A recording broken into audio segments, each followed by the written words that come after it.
Let's try this again. Let's see.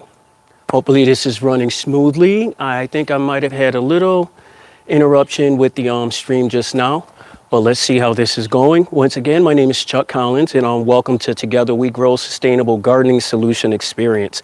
I hope you guys get a chance to chime in at least for a little while today. I hope you get to hang out. I've been having a blast with you practicing, and just warming up, getting tuned up for future things, for things that are coming up in the future. There's a bunch of amazing things that are going on with our organization. There are a bunch of cool things that are going on with gardening, period. But I'd like to just take a few minutes to just thank you guys for stopping through, and to thank you guys for just hanging out. So while you're here and while you're gathering, I'll just let you just do your thing, get yourself something to drink, get yourself something to eat. I'm just going to tend to my own and just walk around the yard, do a little bit of gardening, some picking up, trimming here and there. I will be back on in just a little bit so we can pick back up with the presentation. If you guys have any questions or anything of that nature, please have them ready. I'm going to do a brief walk around on the gardens. You'll see the gimbal try to follow me, but I'm just going to do a brief walk around just to see what may be needed in the gardens today.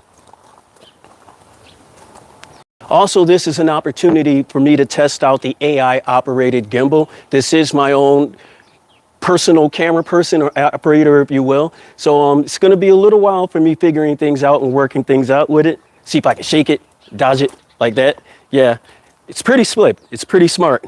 So let's see. Walking around a plant, that might get it. Did it? Yeah, that might have got it. But let's see. Let's come back by again.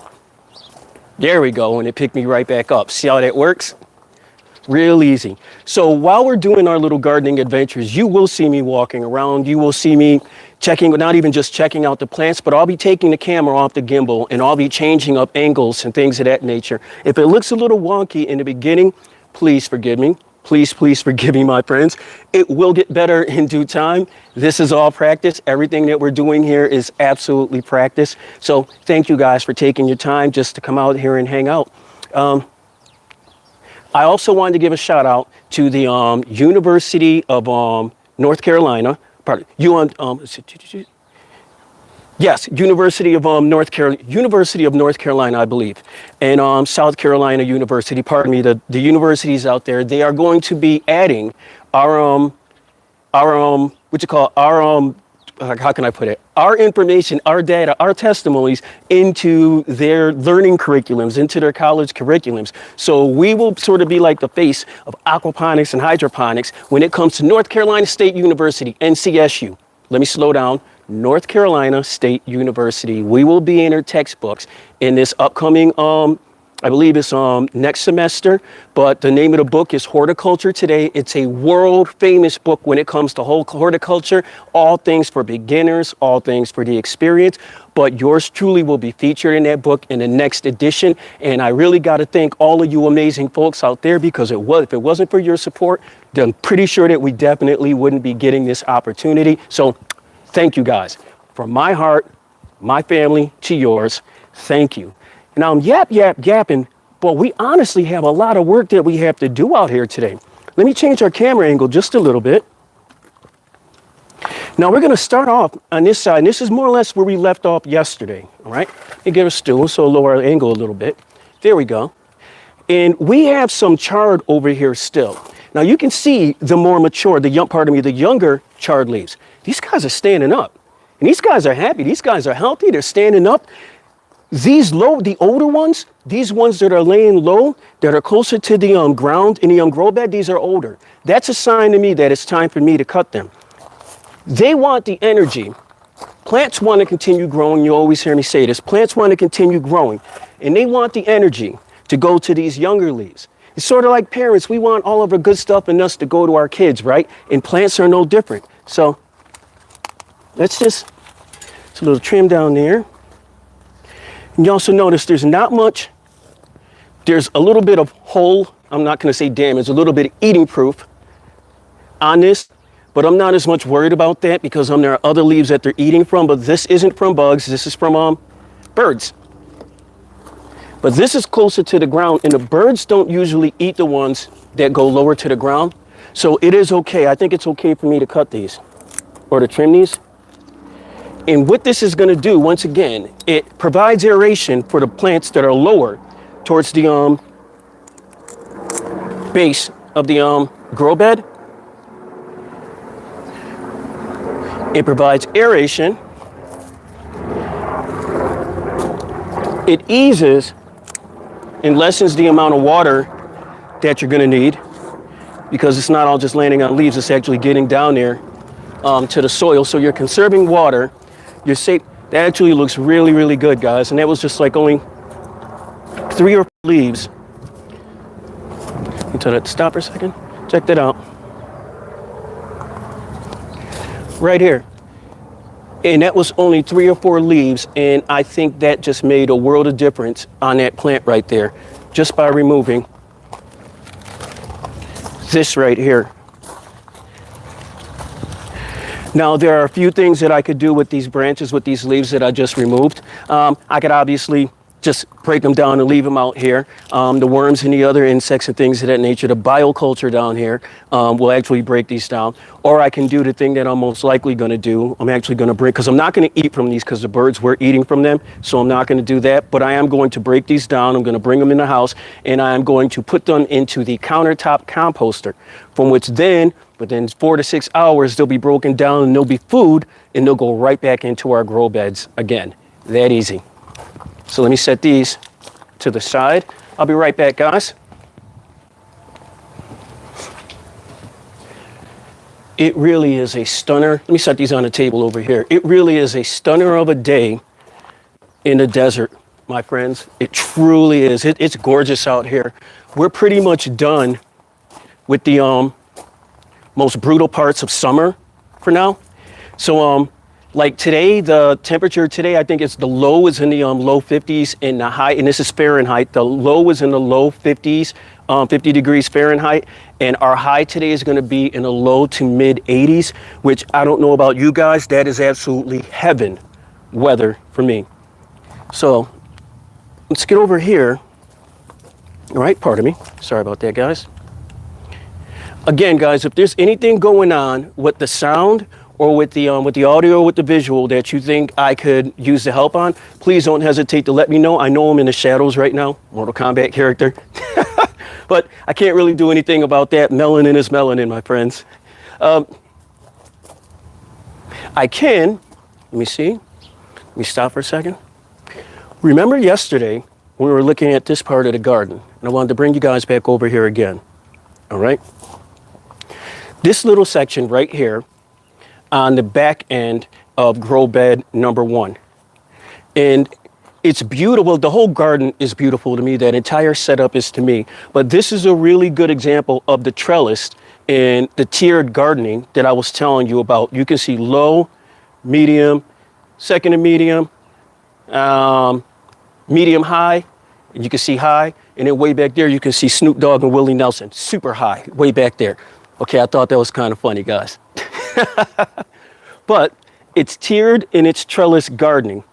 And in this little area right here, you have your ornamental plants, but you also have, and I always screw this up, Greek oregano, chard, celery, lemon balm, green onion, beets, Thai basil, strawberries, and I believe I'm missing something else in the mix or in the middle down there. And this is just on the back end of the garden right here. This isn't even the primary growing space. This is one of the smaller growing spaces. This is the end of it. And this is the part that hardly gets any sunlight. That's why we put those plants that don't need much sunlight. They don't need daily sunlight. And if they do, they'd rather get it where the UV rays aren't that strong. So early morning sunlight, right here, right here. The sun rises in the east, sets in the west. So that early morning sunlight is going to go right here. So, and that's another thing to keep in mind when you're planning and plotting out your gardens. Where the sun is, where the sun's going to be, how long you plan on growing for, and how much time you're going to have to, how much time you're actually going to have to go out there and tend to those gardens. If you guys are just now tuning in, or if you stopped in for a second, thank you very much. Practice makes perfect, I always believe, so we're actually out here practicing, trying to get these videos better and better for you guys. I'm going to bring this over here, right here, because we have a bunch of peppers that we need to harvest. There we go. This camera angle down a little bit. There we go. So here's our pepper plant here. This is one of our shishito plants.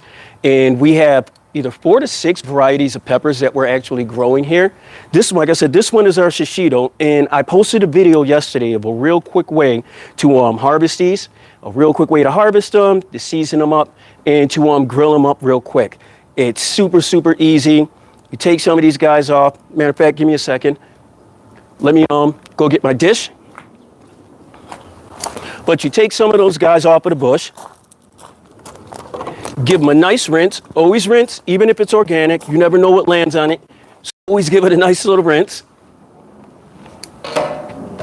In a small dish, you add a little bit of extra virgin olive oil or grapeseed oil, whichever one you have. Try not to use vegetable oil. Don't use that. But olive oil or grapeseed oil. A salt of your choice if you choose to use salt. If not, they're fine just without it. The flavor is the flavor within themselves. But heat up that pan or that small cooking utensil, that small cooking vessel. Heat it up, medium-high heat. Drop these bad boys in. Coat these guys in the oil and in the salt, whatever it is you have for your blend. Mix them up a little bit. Mix them up real good. Put them in a pan. Sear them. Fry them up, cook them until they blister. That's the correct term, cook them up until they blister. It's only gonna take a few minutes. As solid and hard as these things are, it's mostly water on the inside. So once these guys start heating up, all it takes is a little bit of pop at one of these seams. You might even hear it or you might see it. The air gets released. And then this just becomes, it goes from this hard outside exterior to just super, super soft. And just as soon as it touches your tongue, the thing basically melts right off of the stem. It is by far one of my favorite snacks to have. It's incredibly nutritious, high in vitamins A, B, and C. I forgot the other benefits to this. I'm literally having a brain fart right now, but there are so many medicinal, so many health benefits to peppers in general. So I would highly encourage you to look up shishito peppers. They're very easy to grow if you live in a temperate climate. We're often asked, Chuck, how long can you grow peppers for? We're going to do a little pepper picking while over here. We can grow them for as long as the weather allows us. And I know most folks, you might hear it and be like, well, isn't that everywhere? No, some places are really seasonal. Like when it's done, it's done. I know you guys saw that. Let me pick that up. When it's done, it's done. But here, we can kind of get away with it. If you go through some of my older videos, you'll actually see where I have pepper plants that are 2 or 3 years old. And I didn't bring them inside. We had an impromptu grow tent that we built, and we kept them in there.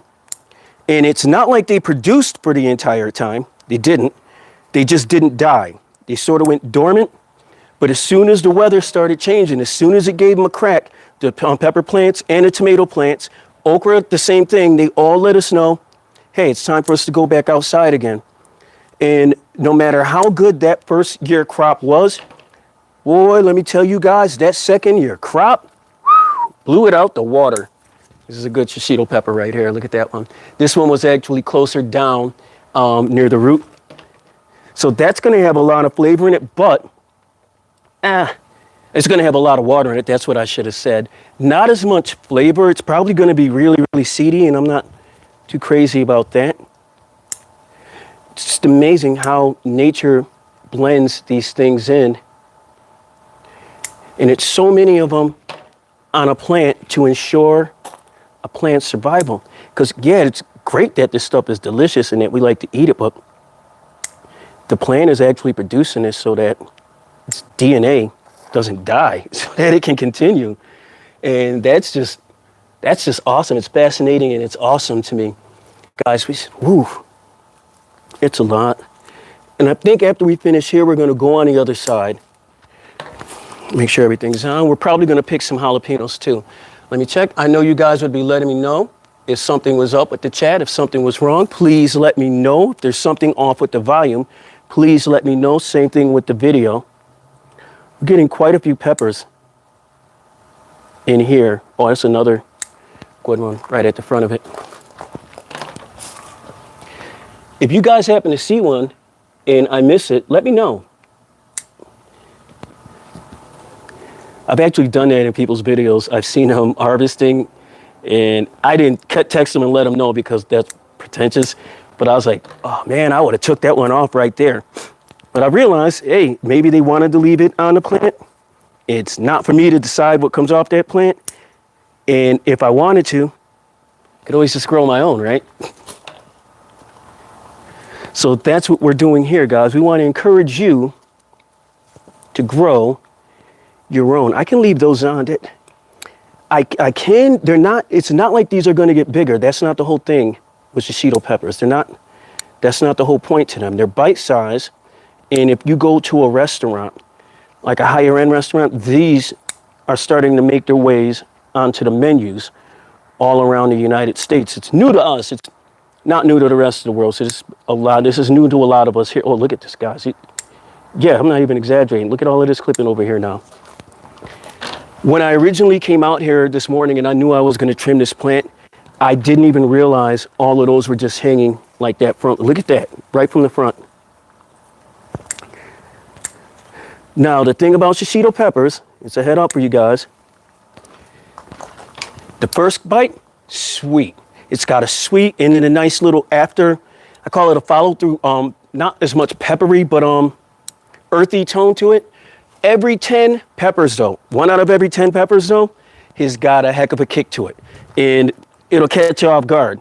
And you'll know which one it is because they're the first ones to go red when they're actually on the bush still. Oh, see, there's some good ones down here. Pardon me, guys, I gotta vanish for a second. There we go. Good one. Good one. Some more right here.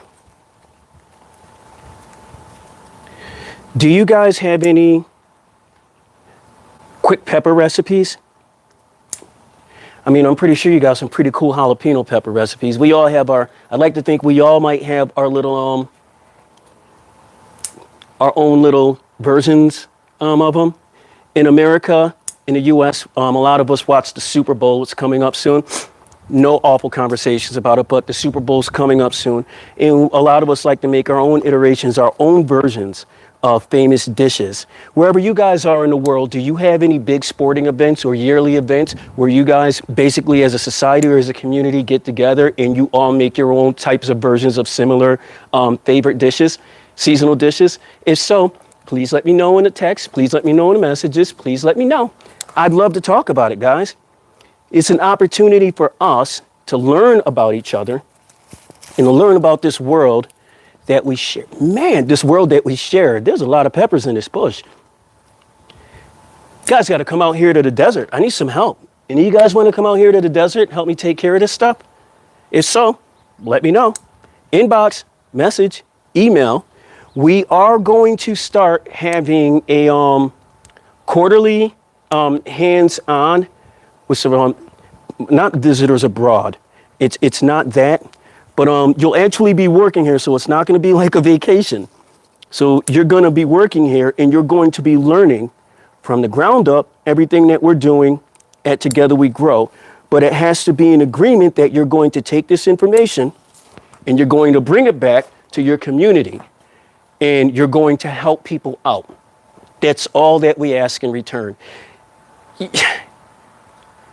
There are so many ways that we can all profit and make money off of things in this world, but we're doing that while, gosh, look at this. I didn't even see this hidden up in there. Whoa! 1 pepper, 2 pepper, 3 pepper, 4, 5. We got 5 peppers. We got 5 peppers off that little piece. Look at that. How cool is that? Now you guys see we're still on the front of this little plant right here, yeah? Is that enough? Oh, there's another one. There's another one. It's a bunch of side shoots that are hidden down here that I honestly did not, oh, there's some healthy peppers too. I honestly did not see, guys, nature's camouflage is unparalleled. I mean, I don't see how we can't do this, man. Look at this. Look at this. And these guys are right in front. I didn't mean to do that. Sorry. I didn't mean to hurt you. Pepper tree, pepper plant. My bad. Like, I'm not even kidding, guys. You're going to flip when you see what we just took off of this little plant. Now, heads up. A reminder. This isn't on the ground. This is a raised, elevated grow bed. So it's about waist level, so it's about 3 feet, no, about 4 feet up off the ground. Its soil level is about 3.5 feet off the ground. So it's about 8 to 10 inches of soil in here. So all of these plants that you're seeing, no more than 8 to 10 inches of soil. The grow bed itself is 12 inches deep. We leave about 2 inches from the top. Through watering and through the soil and through the compost being washed through and ending back up in a bucket down below, we do lose a little bit of volume, but we take that and we add it right back onto the top again. So once the system is established, the system's pretty much established. You're always going to lose a bit of soil just like you would in any other garden, but it's so minimum. It's just basically a couple of bags throughout the entire season to keep both of these grow beds up and going again. So it'll be a few bags of soil for this one, a few bags of soil for that one, just to keep them up to a certain level because, like I said, from natural soil just being washed away and things of that nature. But because we're not watering the surrounding soil, that's the trick. Because we're not using any excess water to water anything around these plants, except for these plants exclusively, these plants are absolutely loving it. On this little plant right here, okay? So let me get down here to the base of it. There you go. This is how much space this pepper plant is actually taking up in this grow bed. This circle right here, that's it. Every other part of that pepper plant is hanging over the grow bed. So in this 3 foot by 8 foot, I think it's 3 by 8 foot grow bed, this much space is being taken up on surface from the pepper plant. Of course, there's root growth underneath the soil, but for those who know, are pepper plants roots deep or are they shallow? I'll give you your answer. They're shallow. They're not deep. Tomato roots are deep. I know, related plants, right? But you notice some things when you grow hydroponically, when you grow hydroponically and aquaponically. If you put pepper plants and tomato plants in the same amount of water, the same volume, the same speed, the same rate, pepper plants can't keep up. They can't. I've learned this throughout the years. They can't keep up. Sure, you can make it manage, but they can't keep up because pepper plants like a period of somewhat, not drought, but of somewhat the idea to give them the sense that they're drying out. You do that to a tomato plant, all heck is going to break loose. They don't like it. So, minimum space, maximum growth. If folks say to you, well, Chuck, I don't understand that, I don't believe that, just direct them to the video. A picture speaks 1,000 words, but a video speaks volumes the mind or the mouth can't imagine. I just came up with that. I don't even know if that makes sense. If it does, rock with it. If not, I sounded sort of smart for a second. So I could, guys, we're just, wow. Yeah, I had no idea I'd be on this plant this long. I didn't. I also didn't, I have no idea that all of these peppers were here. So the plant is going to want to push out as many peppers as possible because this plant can sense it's towards the end of the season. This is where we're at so far, guys. Look at that. Not bad. Not bad at all. Not bad at all. Thank you, pepper plant. Thank you for all you've given us. Oh my goodness, stop playing. Yeah, I noticed. Okay, there's pepper right there. It's kind of funny because it's so many things. I tell folks, try to grow what you know. And in this one little area right here, there are so many things that would go into the same sauce or into the same blend.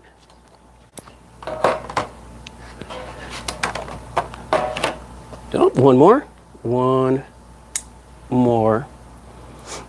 All right, there we go.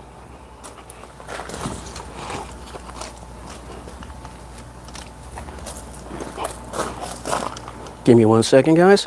So cool. So while we're right here still, let's go ahead and kill 2 birds with 1 stone, all right? For the last few days, we've been doing a lot of trimming on the basil on the front of the plant, and you can see a lot of these buds are bursting back through again. And that's not as much of an issue with us. Actually, it's not an issue at all, but I still want to maintain that bush-like appearance for this plant. And like I said, these guys are going to get leggy. So I'm going to bring it down to about here. You can see how these are sticking out like little tree tips or on tree tops. I'm going to bring it down to about here. There are still 4 leaves, brand new leaves coming out from where the lowest point that I'm cutting down from. So I know it's not going to harm the plant. Nope, not at all. Oh, this is a good one, guys. I can actually take that one down to there. Here's a good one. There we go. I'm going to say they're all good ones. The plant's happy. I'm happy, so they're all good ones. Yeah, take you right there. There you go.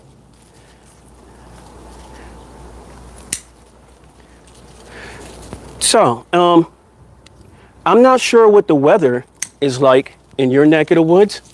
But if you are closing down your gardens for the season, what stage are you in closing down your gardens? Is it going to be a temporary close down? Are you going to start back up and do a, pardon lack of a better term, but the false summer grow? Back in the days we used to call it Indian summer, but lack of a better term. Are you going to plan for that grow, or are you just going to end it for the year? I mean, no one knows your garden like you do, so always keep that in mind. Don't feel pressure to do anything in your garden that you don't feel comfortable with. I know that sounds corny, but like seriously, this is your garden, this is your experience. Always remember that. And mostly, and I always tell folks that don't let anyone take your experience away from you. This is your time. This is your time to have fun, your time to learn stuff, your time to do good. And maybe your time to make a few mistakes. I don't really believe in the mistakes part. It's all part of the learning process. This is my dog, he's on the inside. Yep, I want to take this down too. Like the more you cut down, the more obvious it becomes. But you don't want to do too much in one day because you don't have to. And also, my daughter is the one who does all of the post-processing, and I don't want to get on her nerves asking her to do too much.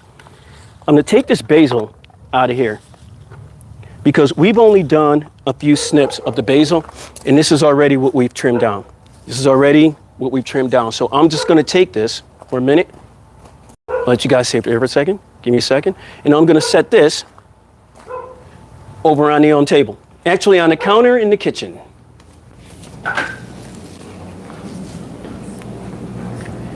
How you doing, Newton? How you doing, Einstein? What we got, guys? Oh, you guys are going on in a bed with me now. There we go. I know you guys hooked up with me on YouTube. You did not expect to go get in the mail with me, huh? Yeah, that just happened. Welcome to my world. I am back, guys. The basil is up. How's our trim doing? Oh, let's look at this. Now, I think you guys can actually see it from this angle. Can you see it? Yes. Nice and smooth. You can actually see how it's still from right there. So you can see where I want to snip it back to. Was that? I always look, when you see the birds take off like that, it's usually a sign that there might be a hawk around me. So always look around. The hawks have no problem with making an appearance in any of our videos. They were actually out earlier today. I was on a walk with one of my friends. His name is John Gentili, if you guys ever get a chance. And he's a world famous author of a book series called, oh my gosh, something guy. I literally just had a brain fart. He's going to kill me for that. But He's an author of a pretty big, wow, I just screwed that all up. Anyway, check out John Gentili if you get a chance. Oh, John's going to put his foot, he's going to get me. Well, actually, he'll be grateful because he didn't expect that plug anyway. Oh my gosh. You guys see how therapeutic this is? Like, you're not even the ones here doing it. I wish you were. I wish you guys were here doing this with me. But this is so therapeutic. It's so relaxing. As I was saying earlier, so much stuff in this one little spot that grows, that we're growing together, that can go into the same dish. You have eggplant, you have tomato, you have peppers, you have basil, you have thyme, you have rosemary, and you have oregano going all the way down the side. And these are things that you can do in your garden. You honestly can. Let me come over here real quick, guys. And I promise I won't take up too much of your time. I know, but I am having a blast with you guys. We're over onto the shade side of grow bed number 2. And we were here yesterday, but I wasn't sure if you guys actually got to see it. This is another one of our pepper plants. And I'm not sure if you can see the peppers on it, but they're there. And this is a jalapeno pepper plant. So let's give it a little jalapeno. Jalapeno. Jalapeno. Yeah, I could just keep saying that over and over again. But on this little tiny plant, and I'm going to show you the space that it takes up in the grow. Oh, again, packed with them. Look at this, guys. And this is going to put out 3 or 4 more sprouts just like that. 3 or 4 more, harvests just like that. I can already see that. Because our weather, we're not expecting a serious hard frost. See, it's October, maybe December, January, maybe. We might get it, and I'm not saying we're not going to get a frost before then, but something like super, super hard, like you guys may experience where you're at. No, we're not really going to get that. Not something serious to where it's going to adversely affect the garden and shut it down. I want to remind you guys of where I'm at. I'm in Tucson, Arizona, United States of America, and we produce about 80% of our nation's winter greens. So when it comes to being able to farm in the winter months, the colder months, there's honestly no place better in the continental United States than where I am right now. We provide the food for the rest of the nation. So if we can do it on a large scale, I know I can do it on a small scale right here. Also, where we live at in the city of Tucson, for the most part in the city of Tucson, we don't have soil. We have something called caliche, a lot to do with old seabeds and a lot to do with volcanoes. Put the two together. But where we live at in Tucson, because of the volcano activity that happened here hundreds of thousands of years ago, hundreds of thousands, not millions of years ago, we actually have farmable soil. And I know it's amazing. We're in the desert, but we have farmable soil. You go down about 6-8 inches into our, not even 4 to 6 inches into our ground, you got primo dirt. You got primo growing surface right there. So keep that in mind as well. You grow what you know, but you have to understand where you're at. So that's one thing that we do with living in the desert. I always tell folks, we don't grow against the desert. In spite of the desert, we grow with it. So we have another jalapeno pepper plant over here, but you'll notice the jalapeno peppers are a lot smaller on this plant. They're a lot smaller, and I explained this yesterday, they're a lot smaller, but they have a lot more intense flavor in them because they're getting the broadside of that sunlight. They don't get the opportunity to cool off on the shade side like the pepper plant over there. It's just straight up heat right here. So these guys pack a wallop. And you may ask yourself, actually, if you don't, I'll ask it for you. Chuck, how can you tell the difference? Well, because I know these plants, and don't laugh when I tell you, the peppers don't even look alike. They look like 2 entirely different peppers in size, in weight, and I can just feel they're different. They're different. And I know that this one, I'm going to use this one if I want accented, a real good accent, a real good punch of flavor of that, not as much the Tex-Mex, but that Sonoran desert flavor. And these peppers are going to help me. The other ones, those goes nice and sliced up. Those will go in sandwiches. Those can go in chips or anything of that nature in a dip. These ones, if I really want to bring that pow into a sauce, I'll use the jalapeno peppers from this plant on this side. Let me grab my scissors, guys, because I see something over here. I spy with my little eye something that I thought I removed all of the other day, but I didn't. I think we have some more broadleaf basil sprouts over here. Let me grab my scissors.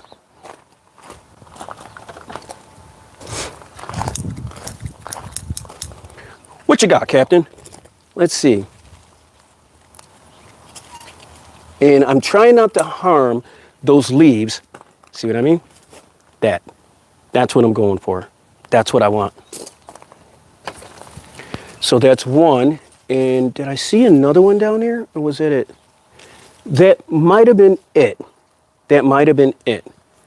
But I see some younger ones right here. So I'm just going to go ahead, take those two. It may seem like I'm snipping a lot off of the basil plant. But in all reality, guys, every day I come out here, I can tell that these guys aren't going to be out here much longer because they are changing with the weather. So every day I come out here, yeah, I'm trimming them down, but it's basically me showing appreciation from the lifespan that I've been able to enjoy. Oh, a bunch on the backside over here. That I've been able to enjoy with them. And for that, I am grateful. Sorry, fly.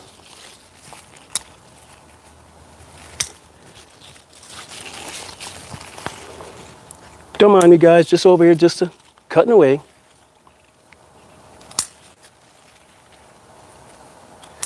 Is there anything that you didn't grow, food-wise, that you didn't grow this year that you might want to try next season? And if so, why? And why not this season? Or why didn't you try it this season? Is it something that you just discovered? Is it something you might have been maybe nervous trying to grow at home? You can see a bunch of new blossom, Lincoln on this side. You can see a bunch of new blossom heads on the opal basil right here. These will be filling in a little while. I'm not going to snip these yet. I'm not. And it's sort of selfish when I'm not, because these guys make such a beautiful bouquet when they actually bloom out, and the bees absolutely love them. But we are going to bring this right over here. There we go. Thank you for hanging out with me for that quick little camera change. So we have that first batch of basil that we just brought into the house. Here's our second batch of basil right here. These are our jalapeno and our shishito peppers that we picked in real time. We'll be doing that again, maybe 2 or 3 more times this week. I still have a bunch of chard that I have to cut and that I have to clean up out here. But I'm not going to make you guys waste. I'm not going to waste your time doing that with you guys hanging out with me. But I want to take a minute to wholeheartedly thank all of you for taking your time to hang out with me during our gardening adventure. I hope the audio was clear. I hope the video was clear. More so, I hope the information was clear. If there's any questions that you guys may have, please don't hesitate. Message, text. If you notice a lot of stuff that you're asking me, I'm answering while I'm doing the videos. That's the easiest way to communicate with you guys, the easiest way to get the message across, because you guys are giving me some really good, thought-provoking questions. And I want to share the answers. Wow, it's just talking to me as I'm right here. It's saying, no, Chuck, you're talking to him, but cut this. I want to make sure, because if you're asking it, chances are someone else is wondering the same thing, and they probably didn't know how to ask the question. So I want to share that information with them. So thank you, guys. I really mean, when you're asking me these questions, I'm not ignoring them. I'm honestly taking my time to make sure I can give you the best answer possible. And if I can't, if I don't know the information, I'll always point you in the right direction. So on that note, guys, get out there, get going, get green. If not, imagine, write down, describe, and just plan out your dream. Until we meet again, plant that first seed, and together we grow, my friends. Peace and blessings. Make this day yours. Carpe diem.